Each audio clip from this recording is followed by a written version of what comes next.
welcome to this episode of Story and Things, a podcast where we review stories. And we talk about things, different types of things. I'm your host, Cheli. And I'm your host, Yajaira. How do you feel today? Sad.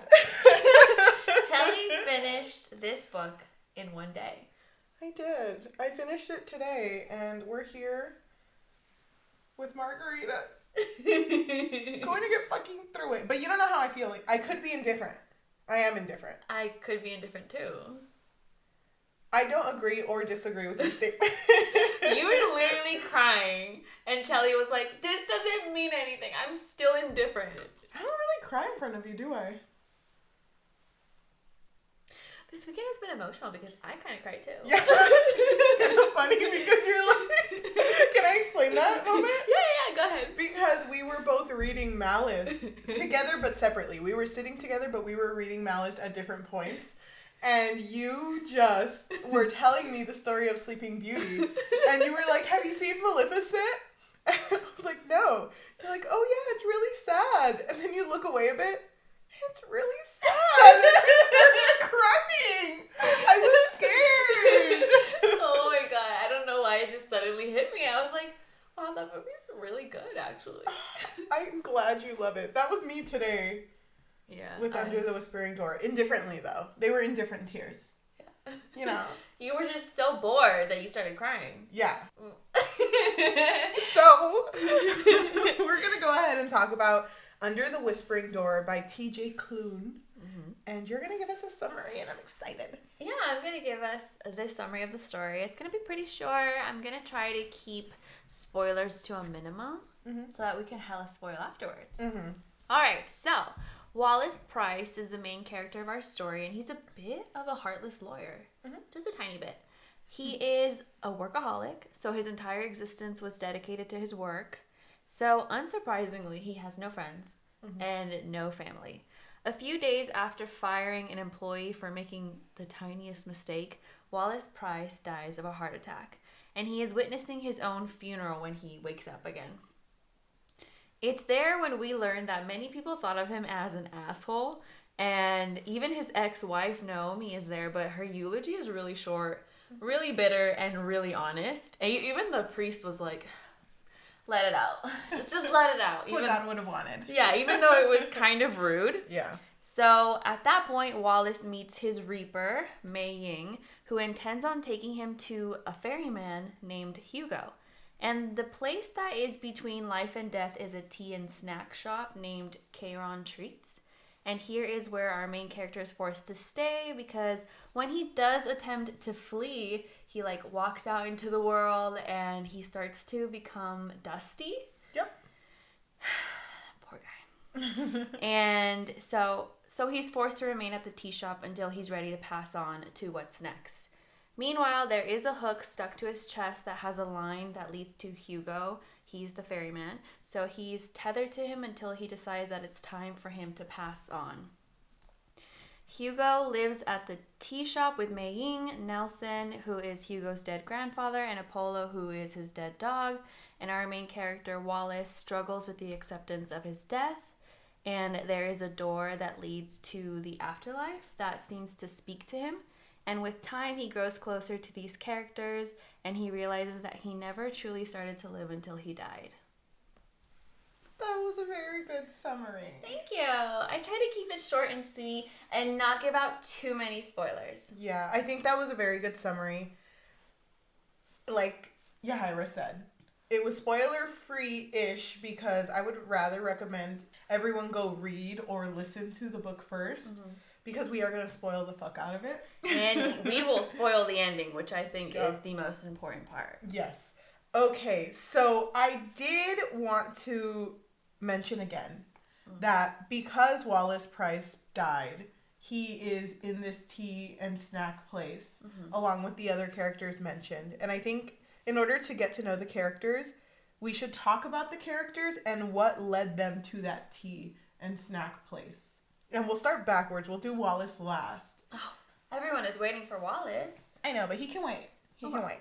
We can all wait. Can we talk about first the main two? Or not the main two. first, the two who've been in that house first, which is Nelson, Hugo, and Apollo. So I guess 3. Mm-hmm. Nelson being the grandfather of Hugo, who is the ferryman. Mm-hmm. But that was that their home before? I don't think it was their home before, but it turned into his home once he took on the ferryman role. But that was his hometown. Yes. Okay. We have Nelson, who is the granddad, and is 1000% emulating dad jokes. Like, his whole being is dad jokes, and mostly, like, dead jokes. Exactly, because he's been dead for about 2 years now. Yep. And the reason why he decided to stay was because Hugo, the ferryman, I feel like I have to keep repeating that he's the ferryman. He lost his parents, and Nelson felt like, well, he lost me too, and I just have to stay here to make sure that he's okay. Now to explain Hugo. Hugo is the ferryman, and when we say ferry, it's not like pixie dust, you know? Although that's cute though. Ferry. So like a train ride or something that is supposed to help you transition. The reason he's called a ferryman is because he's supposed to help the dead transition to the beyond. Never really says what it is, heaven or hell, no one really knows. But in his tea shop, there's 4 floors, and on the 4th floor on the ceiling is the door that leads to the beyond. Yeah. So he's supposed to help the ghosts get to that point. He doesn't want to force them, though. He wants it to be their own choice, but he's there to answer any questions. And he is such a patient person because they can literally ask the dumbest question, like, what does it mean to live? It's not dumb, but it's like a really big question that not one person can answer in a sitting. And he will find something to say that's like perfect. Yes. He's such a good character. But the thing is, as told by one of the characters in the story, he was always a very serious guy until this group of characters all came together and he started to smile and laugh more. But he is very empathetic. He is very dedicated to his job and really just wants to help those in need. Yeah, and because he's an empathetic person, that's how he even came into this role to begin with. Yeah, because he actually experienced the death of both of his parents when he was 25. It was his parents going off to date night and they just didn't come back. There was an ice sleet on the street and their car flipped over and it was an instant death. Yeah. It was really sad. One more character that is an easy mention is of the dog Apollo. It is Hugo's dog that passed away, and I'm not even sure how long he's been gone. Yeah, me neither, but he's been gone. Yeah. And Hugo does mention that he tried to encourage him to go on to the beyond, but Apollo decided to stay. He wants to be there for Hugo. Love that for him. So why don't we talk about, because we have the family dynamic, we have the ferryman, which is Hugo. But a worker that works under the ferryman would be the Reaper, which in this story is Mei Ying, which she goes by Mei. Yeah. Do you want to talk about Mei? So Mei is an interesting character because I didn't know I could not understand what it meant to be a Reaper. I didn't understand, was she like half ghost? Yeah. Was she half human? Because Are you asking me? Yes. She was half and half. So she didn't die, but because she had that sensitivity to seeing ghosts, they hired her for that.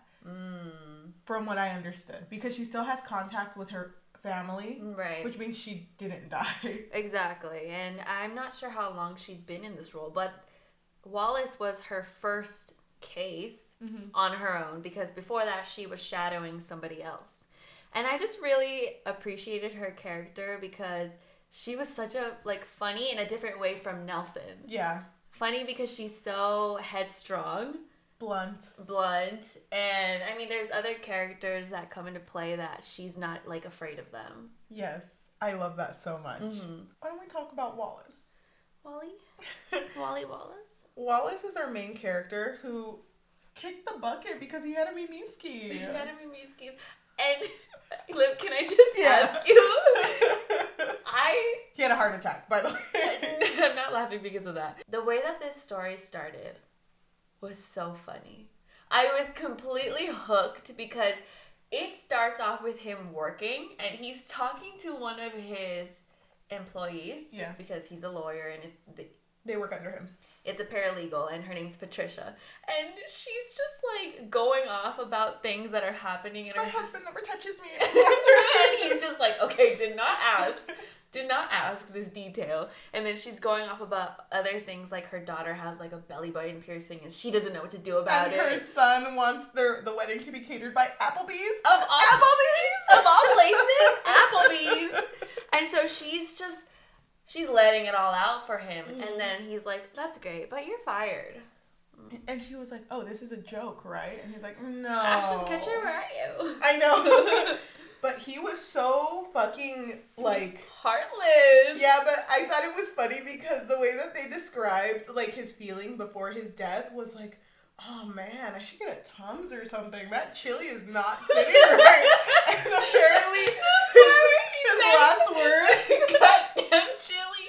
He literally said, goddamn chili. When chili kills you. That's so funny. Poor guy.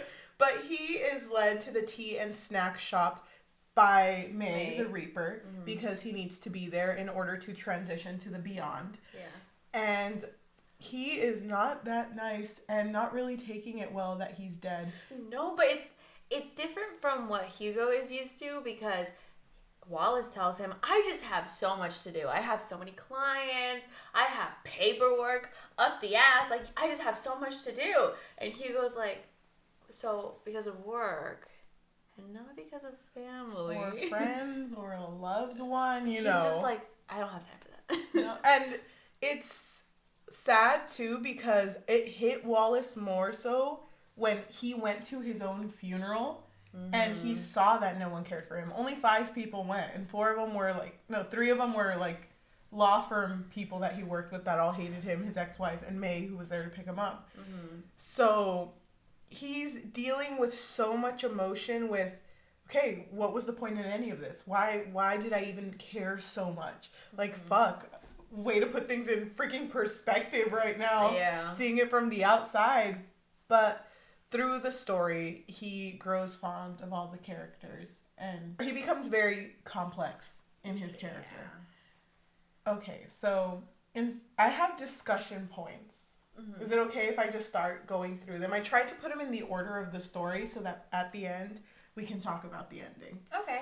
And just to mention again, Yajaira and I don't know how we feel about this, but I will mention that I don't know if you like this story. So don't look at me. I don't want to talk about anything previous from this story. You know, I don't want to take away from this story. But remember I said that it was kind of like Midnight Library? Mm-hmm. Did you get that vibe? I didn't. It's very different. It's very different. When you said that, when you said it was like Midnight Library, I know you didn't hate Midnight Library, but I was like, oh no, she fucking hates it. I just don't really... Oh, you know what? I'm going to save it. You know what? Okay. I'm going to save it. I'm going to save that thought for later. Oh my god. Siri. Oh my god. I know. Oh my god. She's here. So I tried looking up tropes for this story, mm-hmm. and all that came up was misanthropic character.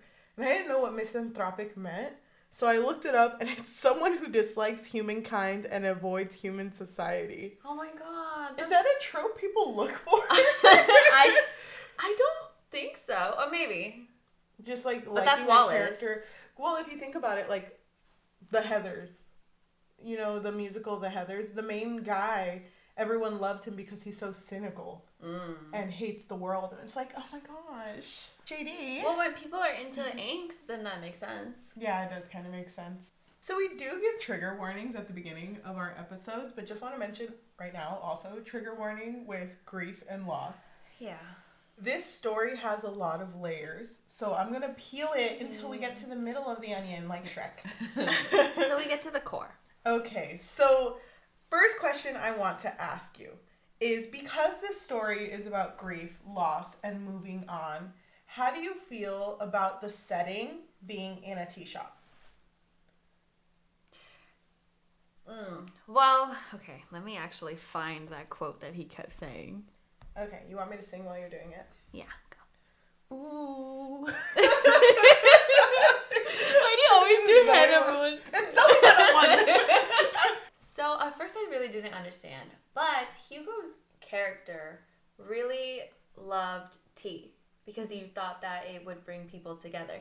But he didn't come up with that. He got it from somebody else whose name I can't remember. Yes. And so when Wallace first arrives, there is like a plaque somewhere in the tea shop that says, the first time you share tea, you're a stranger. The second time you share tea, you're an honored guest. The third time you share tea, you become family. Yeah. I thought that was a really cute quote. It didn't hit me at first because I was like, I don't really drink a whole lot of tea, but I respect it. It. But I do agree that it was touching to see how Hugo would always welcome his guests with tea, and he always knew what type of tea would trigger a pleasant memory for them. Yeah. I thought that was really beautiful. I did too. I think the setting of it being in a tea shop is also very calming, which grief and loss is such a scary and unknown feeling. Mm-hmm. So to just be brought back to your childhood with a drink is really sweet. Yeah. And even when Wallace, who was an asshole at the beginning, drank his first tea, he was taken back to a memory of like his mom. And oh my god, that's so sweet. There was even a moment where Wallace was seeing Hugo get ready for someone else who was going to come in, and he was like, okay, I think it's gonna be this one. It tastes bitter, but there's a little sweetness behind it. And Wallace drinks it and is like, the fuck is this? This sucks. This tea is your worst tea. Because it was really bitter, like you said, and it was like a Chinese healing tea. Yeah. Which I can't even remember. It was Alan, right? Did he even drink the tea? Alan did drink it, but he was being kind of about it. Yeah.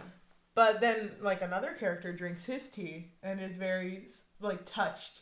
Because he's thinking of the memory of, like, his boyfriend. Because it smells like, or it tastes like oranges. Yeah. And they would hang out under an orange tree. I thought that the setting was very fitting to the type of story it was. Yeah, I agree. So throughout the story, we're handling grief through kind of the 5 stages of grief. Oh my god, and he's bouncing around too. He's bouncing around because they do mention that everyone grieves differently. Mm-hmm. You're not going to go through the 5 stages like everyone else. Not in order, and it doesn't even have to be all 5. Mm-hmm. But in general, how did you think this story handled grief? I thought it did a really good job. I mean, it was really sad because Wallace in the beginning was stuck in denial for a minute. Yeah. And it was really sad because even Hugo had to tell him, oh, pick up this cup or pick up this, pick up that. And he could do it, but then when Hugo would mention, well, you're dead, and then he couldn't do it anymore because his brain rewired and he started to remember, oh yeah, I'm dead. So I can't do anything. So I can't actually do that. Mm-hmm. They always say, like, because you expect it, you'll be like that. So you have to unexpect it. Yeah, they kept repeating that. And Wallace, who is so fucking a hard ass, is like, you can't just unexpect something else. Right. He's so funny because in many moments in the story, his lawyer side comes out. Yeah. And it's like, God, how can I forget that you're a lawyer? There was one part where it was like, you know what? This lady, that's sexual harassment. I'm going to sue. I'll do the paperwork. Oh, wait. I'm dead. Okay, you know what? We'll figure it out. He's like, I'll have someone else do the paperwork. But can I say, without giving too much away, because I'm indifferent, can I say that with this book, I did really like the way grief was handled in this book, because I've been through the death of a family member, but the ending did not sit well with me. We're already at the ending? Yeah, we're moving towards the ending. I don't want to get too into it. Okay. But with the way that the book was handling grief, it made it seem that no matter what, at the end of the day, everything dies. I did not like how it handled it at the very end, because as someone who has dealt with grief, and I feel like that's why it hit me a lot more. Yeah. It wouldn't have in any other sense, but with loss, whatever is alive is going to die eventually. And I don't want to get too dark, but that's kind of the entire purpose of this book. Mostly with other characters, other ghosts that end up having to accept that they're gone. Yes, like Alan, who was a ghost that was murdered and never truly accepted it and was kind of just, instead of going through the transition to the beyond, ended up just being forced to go there because he was kind of a lost cause. And he was becoming malicious. And he was becoming really angry, which makes sense. And they do mention as well that souls that were murdered handle it very differently because, you know, it's not like their body just slowly started to, well, not decay. What's the word I'm looking for? So slowly started to reach its end. Mm-hmm. So Alan was just really angry. Yes. And so because he was causing so much trouble, because remember, ghosts that aren't accepting their death can move things. So he was like flinging shit around when guests were there because at the tea shop, they still open for normal business hours. Yep. And there was one person who was a regular who would go into the tea shop who was mourning the death of her daughter. Yeah. And Alan was like, oh, she's freaking susceptible to me? I'm going to try calling her name, and fucked her up by doing that. But I thought that was an interesting way to paint grief, only because one way that people grieve is through anger. Mm-hmm. And then we had another character whose name was Cameron, and he actually was interesting because he was a ghost before Wallace, mm-hmm. but because of how sad he was, he ended up becoming something called a husk. Mm-hmm. And basically what a husk is just a walking zombie. Yeah, so as I mentioned in the summary, when Wallace tried to escape, he was turning dusty. So Cameron actually wasn't saved, like he didn't come back or anything. So the further that he went, that he just became, like you said, a walking zombie. So what they believed was that, oh, he's a lost cause now. Mm-hmm. We can't do anything about him. We can't lead him to the beyond now. So he's just stuck there now. Because that was his choice. Yes, but eventually Wallace does find out a way to get to him and to try to understand his pain and just help him know that, you know, you have to move on. You can't just live like this. And I thought that was another good way to show grief, that people do deal with it with immense sadness until they're kind of pulled out of it through a friend or through someone. Mm-hmm. And then there was another form of grief. Oh, the other form of grief was through the person I just mentioned that went to the tea shop often. Her name was Nancy. Mm-hmm. And she lost her daughter, Leia, which, by the way, Leia's ghost was with Hugo at one point to help transition. Mm-hmm. And because of certain circumstances with another Reaper that used to work with Hugo, who was really forceful and forced this little girl to go to the beyond, there's a lot of trauma in Nancy because of that, because she feels like Leia has to be somewhere here. Mm-hmm. I don't know what you did to her, but you did something to her. So I thought that was interesting because another form of grief is not being able to let go or not accepting it. Right. And this is a weird thing to bring up, but do you remember I had heard once online about someone who said, in order to deal with death, I just don't consider people dead. Oh, yeah, I remember. And it's, if you're dead, I'm just gonna think of you as you're just gone somewhere. You're just like on vacation. Oh, that is the worst type of grief. Yeah. In my opinion. Because you're in denial. You're not accepting that this person has passed on.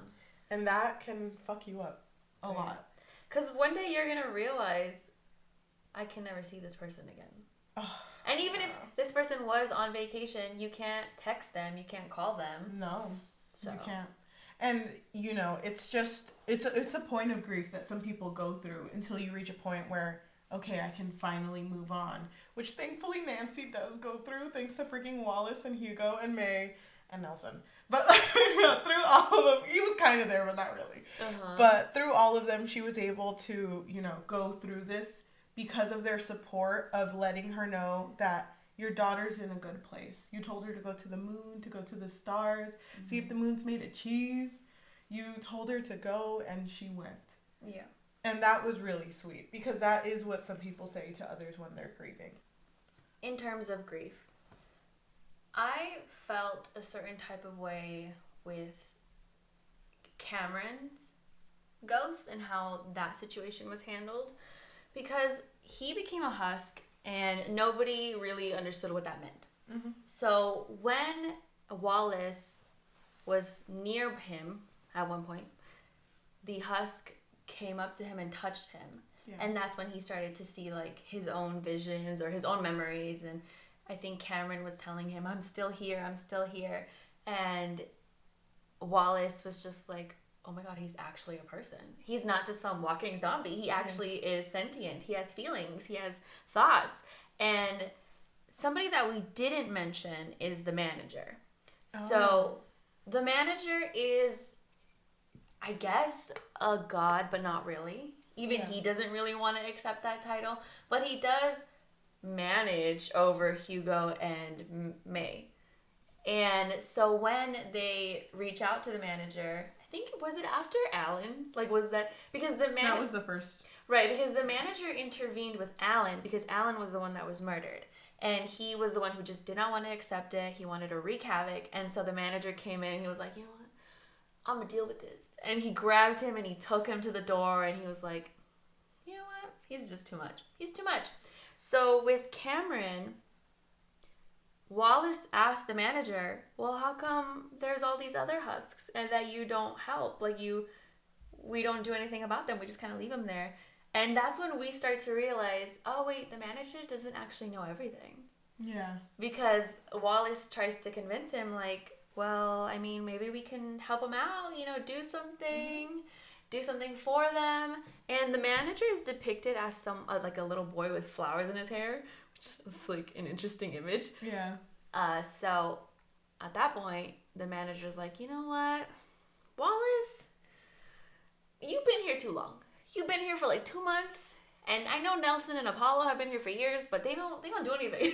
Yeah. They don't do anything that ruins my day. And then here's you causing disruptions to Hugo. Exactly. Oh, because Hugo is now distracted because Hugo and Wallace have become friends and a little bit more than friends, but not really, just a little bit. And so Hugo isn't himself anymore. And so the manager is like, you know what? I'm going to give you a week. Because I'm so kind and I'm so nice. I'm going to give you a week. And then I'm going to, send you to the door. You're going to go. Mm-hmm. Never to be remembered again or whatever he said. And that pretty much changed. How do I say this? I guess Wallace was becoming comfortable in this spot in the tea shop. And it changed how urgent he started to feel. Because now he started to realize, oh, well, now I gotta, fix things that I've done. And I kind of have to tell Hugo how I feel, I guess. And can I mention, isn't it interesting that because Wallace had such a crappy life before, he's feeling grief for his life after death. Exactly. Like this life that he's formed. Yeah. And he's going through the stages of grief. Mm-hmm. All of them. Yeah, because he starts to realize, like, damn, I didn't actually have anything important. Because he did love his ex-wife, but when they were going through the divorce, he didn't really allow himself to feel bad about it. He was just like, you know what? I'm too busy working, so I'm just gonna ignore that. Yep. Which is really sad. So before we talk about more in depth with the relationships with Wallace, I do want to mention, connecting it back to how I feel about how this story depicted grief, I do not like how they depicted it through Wallace. Because I was so down for him going through basically every point you would through life in those 7 days. So he is helping people without expecting anything in return. He's forming deep relationships with people and accepting that, you know what, I'm not going to be here forever, but whatever you did in life has changed me and I'm so proud of you. Yeah. And that is what made me emotional. That's what made me cry. Yeah, I mean, it makes sense. It was really sad. I did not cry after it was revealed that he was going to live again. Yeah. Because the manager, the little baby boy with flowers in his hair, was like, you know what? Because you solved that whole husk problem, and they did try to convince him too. They were like, you can be a reaper now, and you'll be alive like May. You can't go back to your old life. You got to stay here, and you got to change your name and everything, and never see anyone again. But you can live again and happily ever after. Right. Not in those words particularly. No, exactly. But I did not like that. I was so thrown off. And, it kind of made me angry for those who have been through grief. Because it's like, wow, if it was that easy, then why couldn't a loved one do that? And if other people come, is Wallace ever going to bring up, like, oh, well, I'm alive? You know, like, well, you're like, not, but I am. Well, it's like with May, he'd have to deal with it the same way that she does. Yeah, exactly. It just threw me off because of how well I thought this author executed grief through all the other characters. Mm-hmm. It just felt kind of off for me that Wallace got to live. That he got to live. I respect that. But I also disrespect that. So, what I really appreciated about this book was, like we've already said, the different types of grief that was shown. And we didn't say it, but trigger warning, Cameron was really, really sad because he lost his boyfriend or husband. I think it was boyfriend. His boyfriend. And so he was so sad that he actually died by suicide. Yes. And just seeing the way that people handle their afterlife with different ways of how they actually passed was interesting. With Wallace, I did get a little bit, not upset, but I started to feel a little bit sad that he was like floating. You remember that part where he was floating because the manager was like, all right, bitch, it's time. Your week is up. And so he starts floating, but... away because the hook that he had connected to him, he had given to Cameron to bring him back from being a husk. So he's floating away to the door. Because remember, the hook in his chest is what tethers him down. Yes. The part that bothered me about that was... I guess I wouldn't have minded him staying alive. I just wish that it would have been shown a little bit differently. But I don't know how I would have preferred it, which is weird. The thing about Wallace was that he never actually got to live, though, which is why I kind of understand why the author decided to give this character a second chance. Mm-hmm. Because he didn't realize what it meant to be alive until he started to fall in love with Hugo and then become friends with everybody else in this tea shop. Yeah. And you know, the line right here says death is only their beginning. So there being Hugo and Wallace. Okay. Well, to connect that to my next question and to talk about more the relationships in this story that I fucking love. I'm indifferent for. Sorry. Love? Excuse me. So Wallace went through a lot of development in this story. And a lot of changes in his personality happened because of it. What were the points that helped him with his character growth, and how did you feel about those points?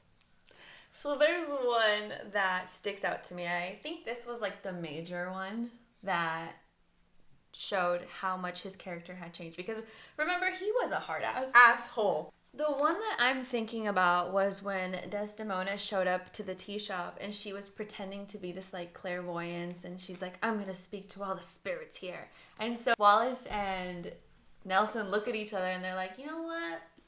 We should fuck up her day. And Hugo's like, no, you're not. And he's like, it's too late. I'm already there. Nelson, hold my fucking hair. I'm going.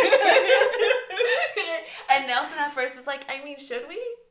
Okay. But the reason why he did it was because May really did not like Desdemona because of Nancy, correct? Yes. Because she was giving Nancy hope about her daughter Leia. Mm-hmm. But anyway, unrelated to this moment. So then Desdemona pulls out a Ouija board and Wallace starts to mess with it. No, it was a plume. She usually did the Ouija board. But it was writing. Oh, yeah. Because of the autocorrect. Yeah. So she did a little, like, pen and paper, and she started asking the spirit questions. And how did it start off? It was like, is there a spirit here? Say something. And the first thing it says is like, hi. Oh my god, are you guys getting this? It's like so basic. Hi. Wallace over here fucking sweating because it's hard to do. And he ends up writing like, because he wants to scare Desdemona. Mm-hmm. Because she's a YouTuber. Yeah. So she does this for money. And she calls it like, oh, sexy ghosts encounters or whatever. And it's funny because she asks the spirits, how did you die? What happened? Who murdered you? And then Wallace is like, Desdemona. Yeah. He's, because she asked who killed you, and then it's like Desdemona, and he's like, that's not right. I never killed no one. And then he just starts saying like, I'm a demon and I'm gonna eat your diver. And Nelson is like, what the fuck? A diver? Like, it's hard, Nelson. Okay, never mind. Liver. Sorry, stupid autocorrect. That part was so funny. And then I love that Desdemona just took it face value. It's like, oh, duh.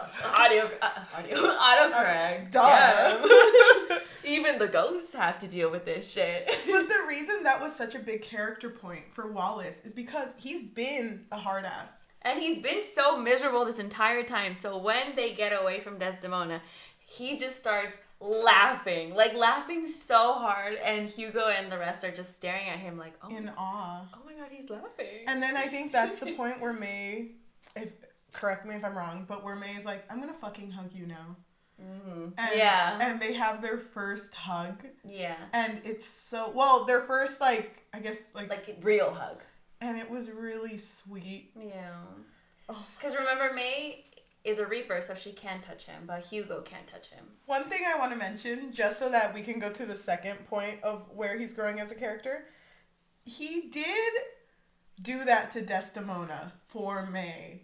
But also, Desdemona kept throwing little, like, flirts. Oh, yeah, she kept flirting with Hugo. And this was the point where it's revealed that Hugo and Wallace have been having, like, late-night conversations about everything and nothing. Mm-hmm. And there's even points where Hugo's like, well, I'm talking to you as a friend. Like, it's good to have a friend. And, you know, it means a lot to him. So when he hears that Desdemona has been flirting with Hugo, he's like, it doesn't bother me. Why would that bother me? Like, why would that bother me? It doesn't bother me, but I'm going to go fuck up her day. I'm going to go fuck up her video. Love that. I love that. I also love that moment. I'm sorry. I know that this is, like, not even in order. But there's a moment where Hugo has to go talk to Cameron. And he apologizes to Wallace. He's like, I'm so sorry. We're not going to be able to have our talk tonight. I have to stay with Cameron. And Wallace is like, it's okay. No, I mean, it's fine. No, he needs it more. I mean, you know, it's whatever. I mean, I didn't pull out Scrabble, but if I did, I'll just put it back. No, but the second point where his character is growing that I thought was very sweet was when Wallace and Hugo were having one of their late night talks, and Hugo just mentions, we can be friends now. There's nothing stopping us. And they talk to each other as if they're first meeting. Like, hi. No, not yet. Because Hugo says, I'm Hugo Freeman, and it's nice to meet you. I think we should be friends. And they're going like, I can't. Or Wallace says, I can't shake your hand. But instead, even though they can't touch, they both kind of just... like hover over each other. And it's one of the first times that, you know, Wallace's heart is kind of... his heart of ice is melting away. His heart of ice? Yeah. He's dead. Oh, yeah. Sorry. But I thought that was really sweet. Yeah. I love that part. Because they can't touch each other, but it's like they're emulating it anyway. After a while, before Cameron or Alan get there, Wallace starts to develop feelings for Hugo. Mm-hmm. And you know what? Through the entire story, I kept making little notes. And I was like, is this going to be a gay ghost story? Like, gay ghost story? How are they going to... Wait, how are they... How does that work? Intriguing.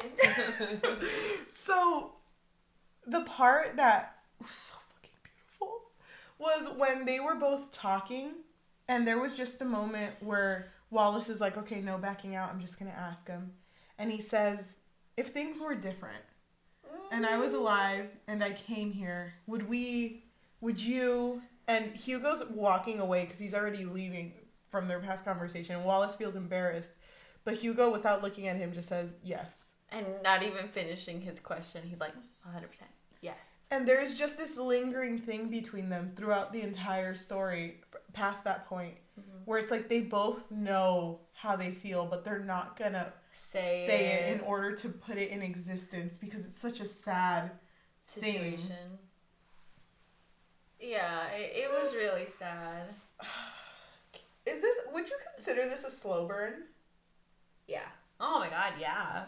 right? Because nothing happens until the end. I didn't want to assume they were gonna be together because I didn't want to break my heart. No, me too. I was like, you know what? I'm not even gonna get my hopes up, even though this shit cute. I don't want to get my hopes up. Yep. I was so ready. And I was so ready emotionally. Like you said, there's that point where Cameron is there too, when even Hugo is like, we can't have our late night talks. But he does mention it's cut off, but he's like, but if you want, we can talk after. Like, it's like, no, I get it. It's like, I mean, I'm not gonna go to sleep. I can't go to sleep, so you know. There's even a part where a health inspector comes over and also has the hots for Hugo. Oh yeah, because Hugo's just really handsome. Yeah, he is, and it's funny because as soon as he comes and he makes like a kind of like a flirt, a move towards Hugo, freaking Wallace is like, I fucking hate this man. Oh my god, punch him in the nuts. And he's like, I can't do that. So he's like talking to the health inspector. He's like, can't do what? Like, who are you talking to? The health inspector's just like, who are you talking to? Hello? He's like, that's not what I said. I said, are there still rats in the building? Yeah, come on. Didn't you listen? There was one where it was like, we can't, I forget how he says it, but he basically says a statement where like, we can't hurt him. And he's like, what did you say? I said that I think I'm going to add burrito bowls to the menu. Oh yeah. Well, the health inspector asks him to clarify what he just said. Yeah. He was talking to Wallace or Nelson. And he's like, oh my God. Remember, no one else can see the ghosts. So the final point where I think Whoa, that's not even a weird chip. That's not even the right Nelson and Wallace. Okay, the next point where I thought Wallace's character was just completely became who he was at the end of the story was after he realized, after talking to the manager, that he only had 7 days left. There were several moments where he had very heart-to-heart interactions with other characters. Mm-hmm. The first was when he denied to tell anyone what was going on. Mm-hmm. And he is angry and Hugo sees this and Hugo's like, we need to go outside. Let's go outside. Oh, I love that part. And so they go outside, and Hugo asks him to scream. Mm-hmm. And Wallace is a little embarrassed, like, I'm not gonna scream. I'm not gonna scream. What, you think I am crazy? So then Hugo screams, and he's like, now you try. And Wallace goes all out, and he feels every emotion about, mistakes that he's made in his life. About regrets of having to leave this new family that he created. Yeah. And then ends up admitting to Hugo what the manager told him. And Hugo is so fucking mad. Mm-hmm. And he's like going around the tea shop just yelling, manager, you have to come out. We need to talk. Yeah. Because he thinks that, well, at least I'm owed a conversation. Yeah. And he keeps calling for him, but the manager does not show up. So then Wallace becomes a little reflective and he's like, I know what you're trying to do, but isn't this the whole point? Like, oh yeah, and that's basically when he repeats the line, because when he first arrived there, Hugo would spill out a whole bunch of philosophy at him, and one of the things he said was, a river flows only one way, which we can assume means like life only goes one way, so you can't backtrack. Yeah. And so at this point now, Hugo is the one who is dealing with heartbreak. And wanting to backtrack and wanting to keep it like this. Exactly. So then Wallace is kind of the one who has to comfort him, and he tells him, a river only flows one way. And Hugo's like, God damn it, don't use my words against me. But Wallace knows that he has a limited amount of time with those that he loves. Yeah. And he uses this time to undo his wrongs. So one of the things he does is he helps one of the regulars get over the death of the daughter. The one that you mentioned, yeah. Yeah, just because he feels like no one should live with that grief for so long. And it's a very touching moment because Nancy finally has closure for her daughter. Mm-hmm. And it's so sweet. It's so sweet that Wallace did that, because that's not like beginning Wallace who died of chili. That's not that Wallace anymore. Right. Another one is when he had Hugo call his ex-wife. Noemi? No, Naomi? Naomi, okay. So Hugo calls Naomi, and he's trying to have this conversation with her, but she seems like she's in a rush. She's like, who is this? And he says, is this Naomi? And I knew Wallace, and she's like, sorry to tell you, but he's already dead. And if you're a client, you can call the office, whatever. And he's like, no, I just wanted to tell you that he talked about you with me. And I just wanted you to know that he really cared for you. And he even mentioned a memory of their wedding. And she's completely taken aback. And she's like, wait, you knew Wallace? Wallace? And he's like, yeah, he came into my tea shop. Tea? He doesn't even like tea. I've never seen him drink tea. Yeah. When he told her the memory of the wedding, then she starts to believe that he actually knew Wallace. And she does end up getting emotional. She does get really emotional, but at the same time, she's kind of like, well, he's gone now, so thank you. Thank you for calling. Thank you, but why did you call me? This is so random. But also really cute, because even Naomi, after, being in divorce from Wallace, is like, did you love him? To like Hugo, and Hugo's like, what? And it's funny because Wallace is in the background, like, hang up, like, stop the conversation. And no. She asks, were you just his friend because you sound like his type? Yeah. And Hugo didn't even know that he would be his type, so he's just like, what? What do you mean? What do you mean by that? And he's like, yeah, you have the same cadence that he would always swoon over. And Wallace in the back, like, I do not swoon. And then that's when Naomi asks him, did you love him? And yeah. But he clarifies, just friends, nothing else, just friends. Just besties, and that's it. So then another moment, getting close to the last one, another moment that Wallace has during this, last 7 days is he takes a day off from the tea shop and he's like, I'm going to steal Hugo and we're just going to ride on his fucking moped. Just ride. And then May's like, already into that idea. This, picturing it, you two, yes. Go off, I'll take care of the tea shop. Mm-hmm. And they go far away. And while they're going far away, Wallace starts to feel himself turn into, is it dust? Dust. Mm-hmm. Turn into dust. But instead of being scared of it, he feels very calm with what's going on. Yeah, he's starting to accept it. And in this moment, they find Cameron, who we already mentioned.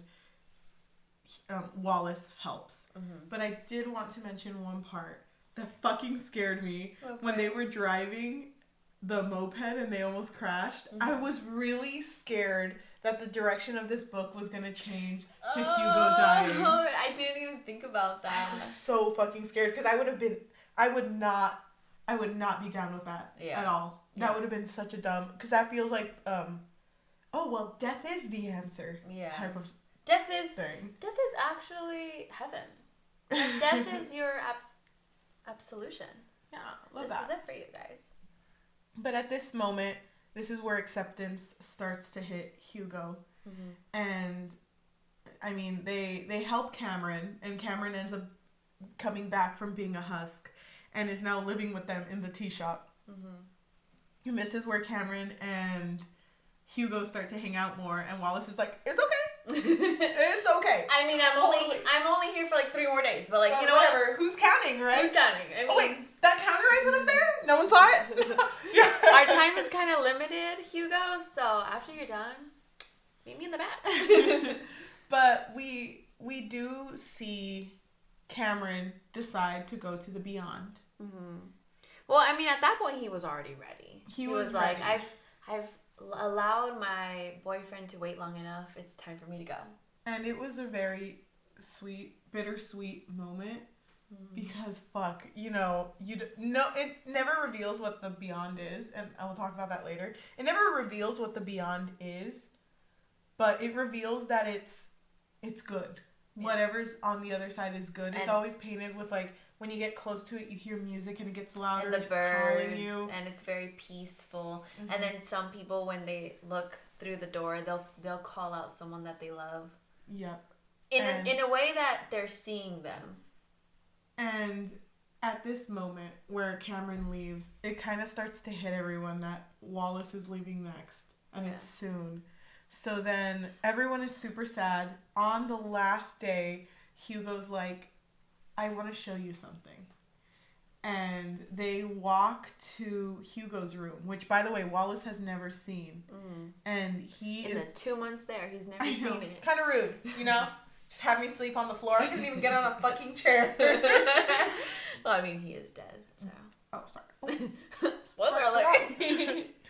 And they're in Hugo's room, and Wallace is so, like, you know, fascinated with, like, the little memories that he can piece together through the things that are hung up in Wallace's room, or in Hugo's room, like photographs and stuff. Yeah.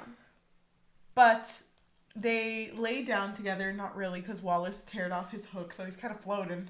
But they go to the bed, and they have a moment where they start to reenact what life would have been like. Well, before they reenact it. Go ahead, because I know I missed the part. It's really sad because the entire time they've been dancing around how they genuinely feel for one another. We know, and they know, but they've never actually explicitly said it. Yeah. And so it's finally in this moment where Hugo just lets out the vulnerability. He's just like, I wish that I could ask you to stay. Like, I wish that you didn't have to go.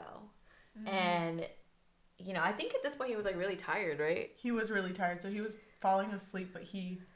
And then... sad. And it's really sad because Hugo has always been this very patient person, and he always knows what to say, especially with, you know, the people that have to pass. And he says, with you, I never know what to say. Like, I don't want you to go. I wish you could stay. And when he says, I don't want you to go, that's when it hits Wallace. And Wallace is like, damn. He's like, well, I wish that I could. And he keeps repeating, and it's not the only time.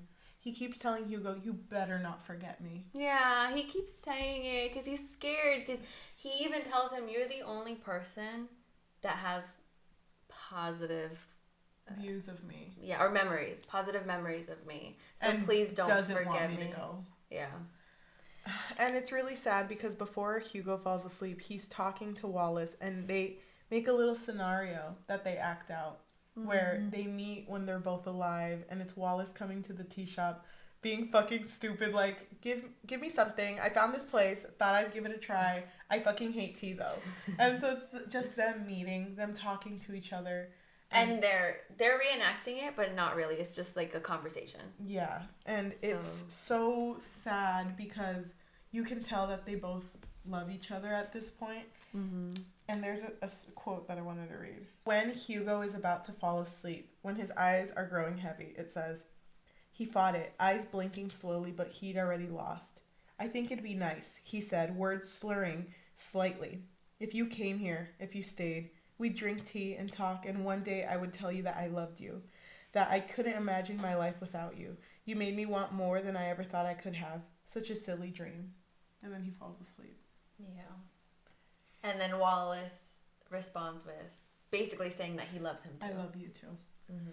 In that same moment, they also mention that saying that's in the tea shop. The first time you drink tea, you're a stranger. Second time, you're a guest. Third time, you're family. But at this point, he had already drinking like 4 cups. Yeah. So he's like, where are we? And so Hugo tells him, you're family. Yeah. So... forever and ever. Forever. Oh my gosh, that was all about Wallace's character growth. Yeah, I mean, there's so much to say about it because the development of his character was done really well. Yes, I think so too. So to get to the very end, just to mention it, when Wallace knows he's going to leave, the manager comes in and is like, hey y'all, as a little fucking boy. Mm-hmm. And by the way, all of his shirts are like stupid jokes. Yeah. So one of them was... if you think I'm handsome, you should see my ass. Yeah. Or if you think I'm pretty, you should see my ass. Yeah, so the manager comes in and they're all really sad, but they try to like talk to him and say, you know, with all this husks situation. Like, wouldn't it be nice if we saved them? Like, wouldn't that be nice? Uh-huh. And he's like, you guys are trying to convince me? It's interesting that you're bargaining this far into you leaving. Yeah, because he even brings up, like, really bargaining at this stage? Yeah. How long have you been here? Mm-hmm. And you're still bargaining? But at the very end, Wallace starts to float up towards the door. And it's so sad because he knows he doesn't have time anymore. And he just looks at everyone and says, I love you all. Mm-hmm. Thank you for making my death worth it. and he floats up, and you can hear all of them calling for him. Yeah, and they try to hold him down too. Oh yeah, because really it's first sad. it's like Nelson first. Nelson, and then May is holding on to Nelson's leg, and then Hugo is holding on to May. So they're all like, well, he can't hold her because she. Oh, you're right. She's touching a ghost, so he can't touch so May. Hugo is the one that calls out, and then they're all trying to grab him. And at the very end, Nelson is up there with Wallace at the door, and he's like covering his face because it's such an emotional thing that's about to happen. Mm-hmm. But at the very last moment, the manager's like, I've had such a boring life doing the same thing all the time that I'm going to give you a shot. Mm-hmm. Think of this as a job interview. You had such a fucking good-ass resume that I think this is your shot to be a fucking Reaper, bitch. But he's like, oh, your resume, I have it right here. It's really long, really extensive, really boring. Yeah. He's like, and you're the only candidate. And everyone's confused because everyone's made it to the 4th floor where the door is. And when the manager is saying this, we see Wallace, because he's been floating this whole time without his chain. He goes back to the floor and is grounded. Mm-hmm. And everyone's confused, but May brings up, like, Hugo, you're touching Wallace. Mm-hmm. But okay, go ahead. right before that moment, Wallace does notice that he feels a beating again in his chest. And he's like, what the fuck? Hello? And then he comes back down. And he is grounded. It catches him by surprise. And May notices that Hugo's touching Wallace. My favorite thing about the scene is that the first moment that Hugo realizes that Wallace can be touched, he kisses him. He wastes no time. He's like, okay, come here. And they kiss. And it's so sweet. It's really sweet. It's a good kiss. And the manager's like, mid-job interview here. This is really unprofessional, okay? And it's funny because now that Wallace is a Reaper, it's like, oh my gosh, I get to stay here. Hell yeah. But the manager's like, okay, we'll go over the freaking technicalities later because I know as humans, you gotta do your fucking love thing. Whatever you're talking about. That was so funny. He was like, God, please get it out of your chest because I don't want to come back and see anything, okay? Get it out of your system. It's so funny. And he even makes, like, hand gestures, and Wallace is like, I never wanted to see a little boy do that ever again. And remind me if I'm wrong, at that point, they do go through the whole, hi, I'm Hugo. Well, they would do that constantly. Like, they would be like, hi. But they do it again at the end, right? Yeah, they do. And it's so funny because the manager's like, you can't go back to your life. You're stuck here, okay? You're going to be stuck here. And he's like, I don't want to be anywhere else. There's nowhere else I want to be.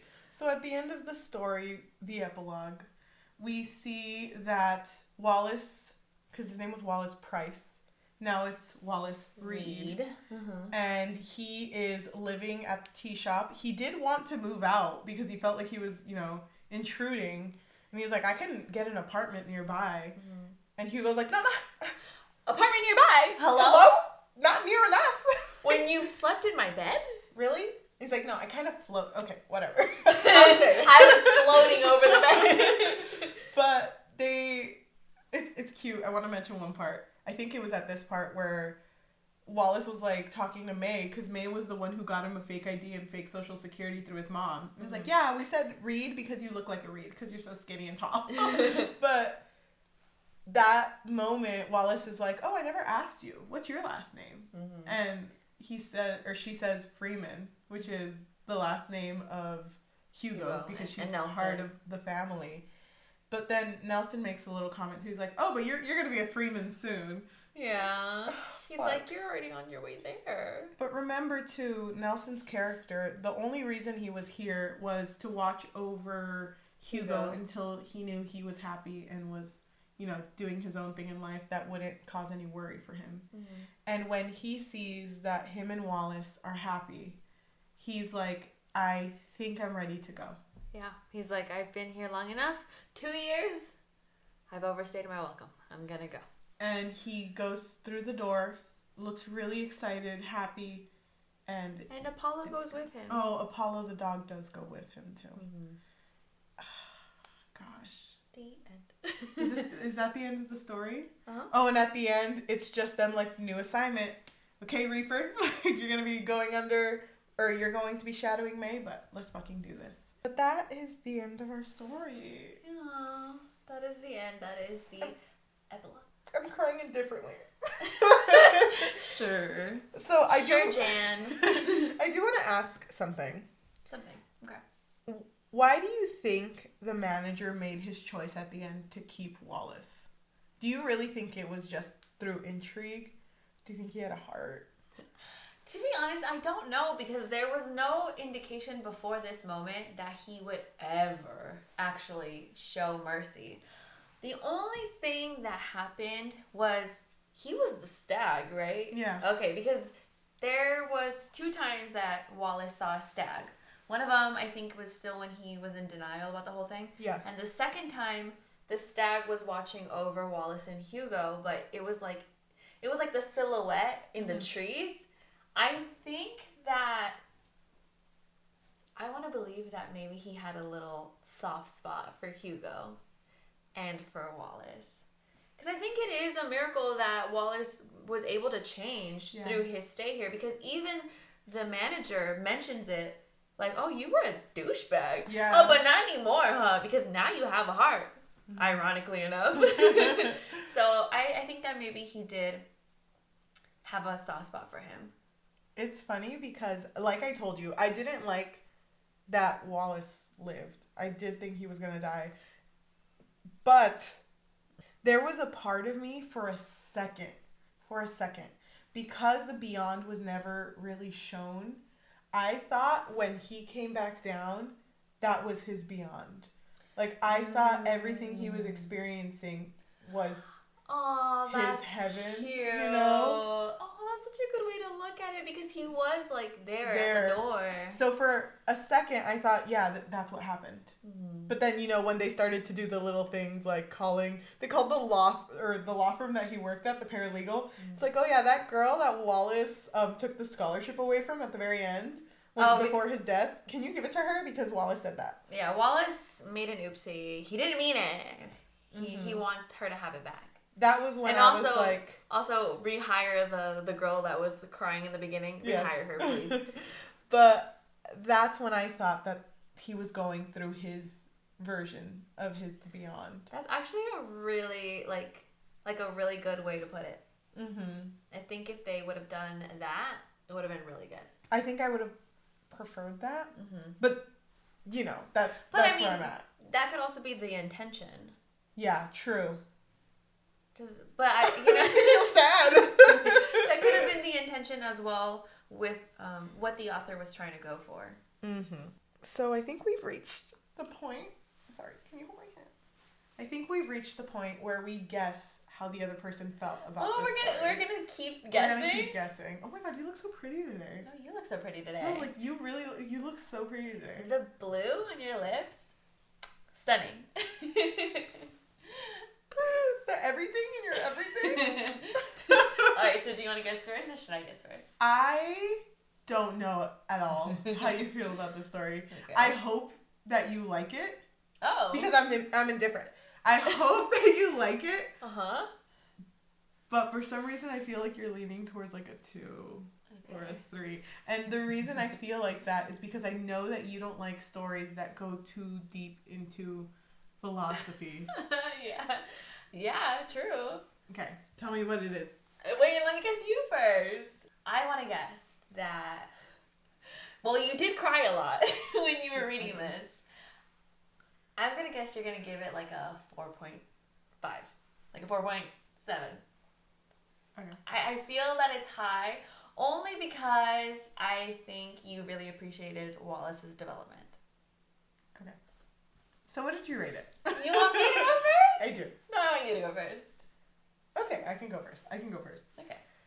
I love this story. Okay. I love it. It was a lie. I wasn't indifferent. It was a lie. And by the way, you were seeing me do the color coding. The pink and purple is every time I cry. I fucking knew it. Yeah, because you had a lot of pinks, and I was like, are these moments that you loved? And you were like, no. But loved? But I love this story. When that part where Wallace stayed alive happened, I was not happy. But when it reached the end, and when they were all getting ready to go to their next assignment, I felt like this is a really good, like, beginning of a story. Like, oh yeah, it's just a ragtag team of friends and lovers. Like, you know, like... friends and lovers. Just working together. And I love that so much. And there was one specific part that I wanted to mention that sold it for me. Like, I was like, this is going to be what I give. This is my rating because of this moment. Aww. And it was when Cameron was showing his memories to Wallace after they held hands and he was a husk. And everyone around Cameron in his memory was crying over Zach, but he didn't cry over Zach, even though that was his boyfriend and the love of his life. And he tried so hard to cry, and he would, like, will himself, like, you need to cry, but never experience the grief like everyone else expected him to experience it. And that made me really sad. Yeah. That made me really sad because I've had to deal with the death of a family member. And I feel like you were living with me right after that happened. Afterwards, yeah. Like, right after it happened. And I feel like that was me for a very long time until I got my first job somewhere, and it kind of spiraled my freaking mourning process. Or, you know. You were just really, really busy. Yeah, until I wasn't. So that spoke to me a lot.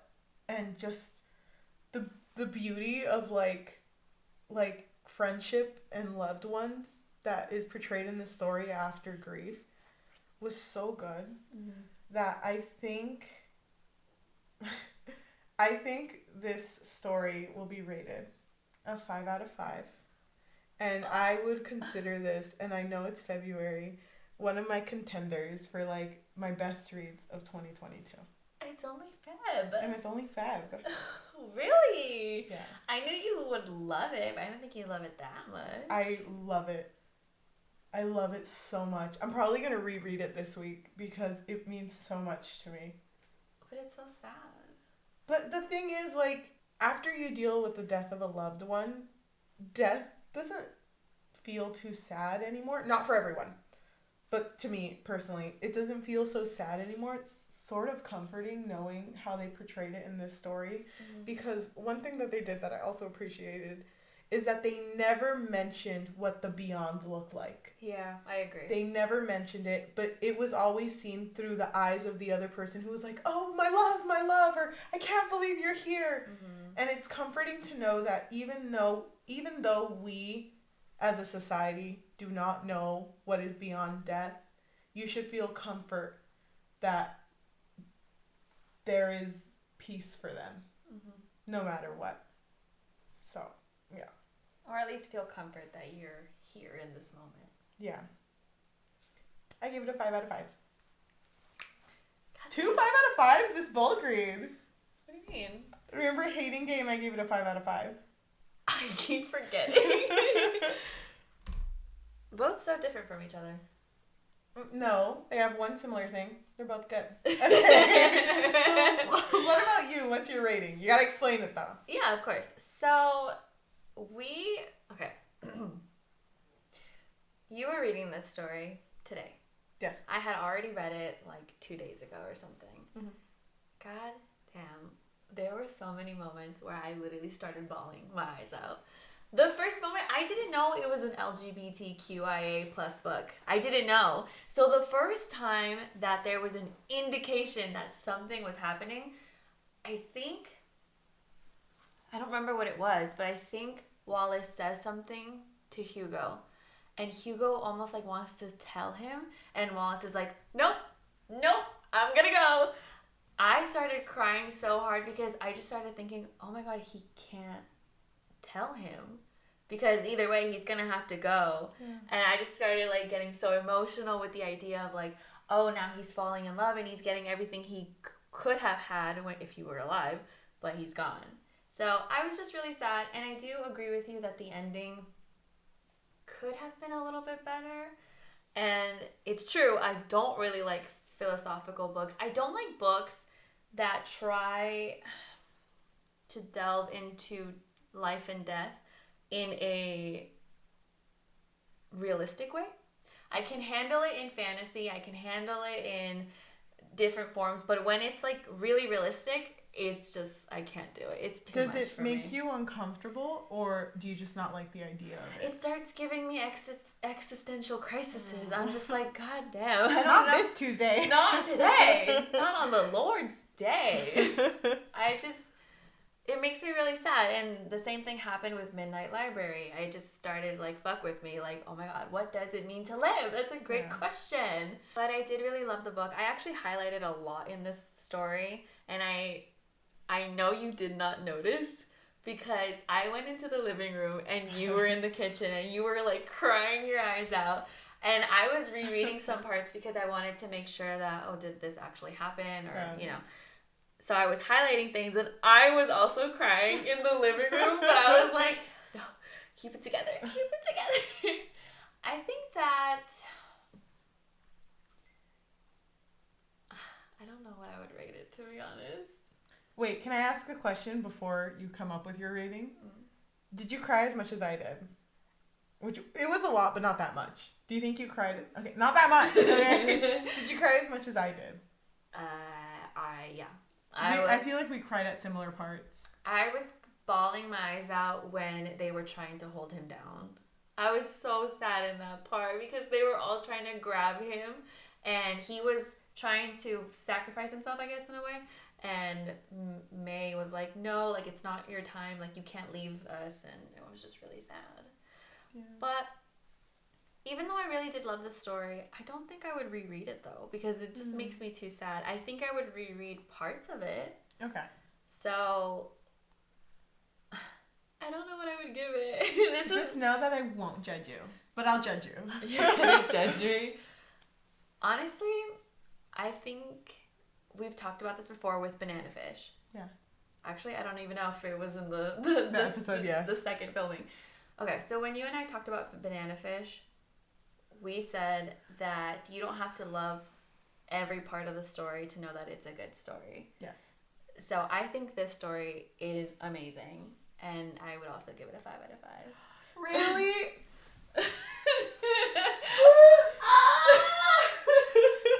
Oh my God! We did it! Okay, Dora. A wavelength! Yeah, because we lost it in one of the episodes. Not gonna say which. All of them. We did, but we're back. Oh my God. Bestie vibes. But who knows about the next one? Okay, that's fine with me. As long as this one. I'm sorry, I'm so cold. Sorry. No, cold. I know. But I really did love this story. And it made me so emotional. And I think I would definitely recommend it.